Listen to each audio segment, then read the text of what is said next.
api mulai hidup tadi malam. Pagi ini mulai hidup lagi karena kondisi angin mulai kencang.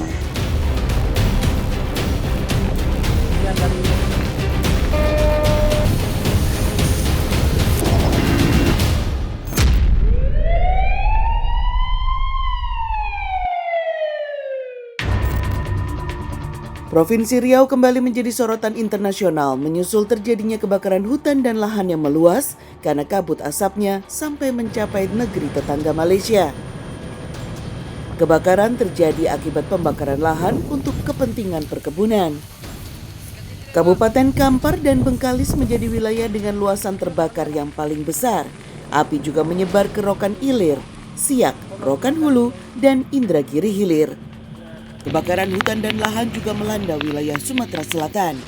Kebakaran yang melanda hutan dan lahan di Ogan Ilir, Sumatera Selatan sempat membuat warga desa Sungai Rambutan, Kecamatan Indralaya menjadi khawatir.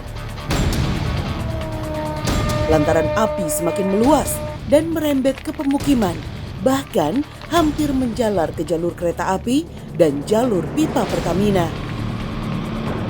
Warga pun ikut memadamkan api dengan alat seadanya agar tidak membakar rumah mereka. Khawatir lah pasti, khawatir kalau gitu kan api ini ditanggalin dipadam ke. Itu kayaknya tim itu sudah meluncur ke lokasi itu kan kayaknya, jadi sebagian madam ke. Ini kisaran tidak sampai 50 meter lah Pak, di lokasi api dengan pemukiman.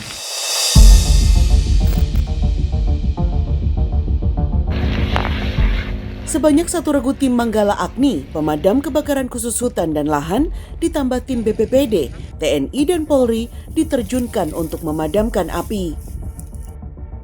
Untuk Manggala Agni kita terjunkan 1 regu 15 orang. Kita lakukan dengan pemadaman darat menggunakan pompa bertekanan tinggi. Untuk kendala di lapangan ini mungkin terutama banyak kanal-kanal, jadi terkendala untuk menyeberang. Kebakaran hutan dan lahan juga terjadi di Kabupaten Tanjung Jabung Barat dan Kabupaten Muaro Jambi, Provinsi Jambi. Cuaca panas yang melanda Jambi menjadi penyebab utama kebakaran hutan dan lahan. Upaya pemadaman dilakukan dengan metode waterbombing menggunakan helikopter yang bisa mengangkut 5.000 liter air agar penyebaran api dapat segera diatasi. Akibat belum padamnya karhutla yang terjadi, warga kota Jambi kini sudah mulai merasakan dampak asapnya. Cuacanya kan sekarang udah mulai terasa banget ini. Di motor aja udah kelihatan debu-debu yang mulai turun gitu kan. Asapnya memang udah lumayan tebal sih sekarang. Untuk kesehatan juga udah mulai terganggu sih kesehatan gitu. Mungkin seminggu belakangan ini udah terasa Bang. Ya mudah-mudahan dari pemerintah ada solusinya lah gitu kan. Guna membantu, pihak Damkar Kota Jambi pun siap diterjunkan ke lokasi bila dibutuhkan tim Satgas Karhutla.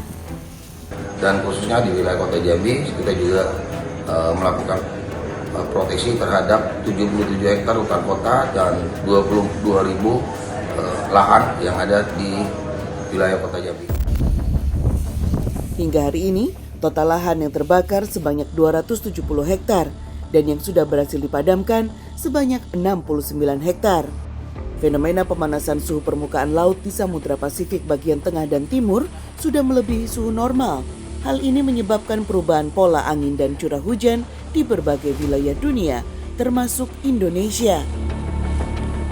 Sekarang yang terjadi, jarak antara El Niño 1 dengan El Niño yang kedua, jaraknya juga makin pendek. Nah, sehingga ini tentu sebagai bahaya, ancaman bahaya terhadap yang bisa mengakibatkan kekeringan, bisa mengakibatkan katakanlah mudah untuk terbakar.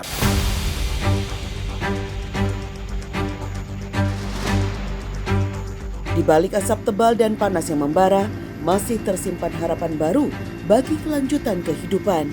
Hanya dengan kebersamaan dan kesadaran akan pentingnya menjaga alam, kita bisa meredam ancaman kebakaran hutan dan lahan.